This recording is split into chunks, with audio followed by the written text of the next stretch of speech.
অনেককেই জুম মিটিংয়ের কথা বললে যে জুম মিটিংটা আপনারা অ্যাটেন্ড করতে পারেন না বা জুম অ্যাপস আপনাদের নাই। তো গুগলে গিয়ে জুম লিখে সার্চ করবেন, এই অ্যাপসটা আপনারা ডাউনলোড করে নেবেন। জুম এই অ্যাপসটা আপনারা ডাউনলোড করে নেবেন। তো ডাউনলোড করে আপনারা যে কোনো একটা গুগল দিয়ে আপনাদের অ্যাপসটা সাইন আপ করে নেবেন। তারপর হোয়াটসঅ্যাপ গ্রুপে আপনাদের যে লিঙ্কগুলো দেওয়া হয় জুম মিটিংয়ের, এই যেখানে একটা জুম মিটিংয়ের লিঙ্ক দেওয়া আছে, তো আপনারা লিঙ্কে ক্লিক করবেন। লিঙ্কে ক্লিক করলে সরাসরি আপনাদের জুম মিটিংয়ে নিয়ে যাবে।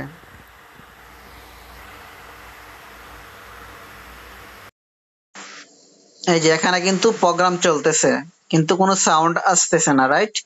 তো আপনার সাউন্ডের জন্য এই যে এখানে দেখেন ওয়াইফাই ক্লিয়ার ডাটা লেখা আছে, এখানে চাপ দিবেন।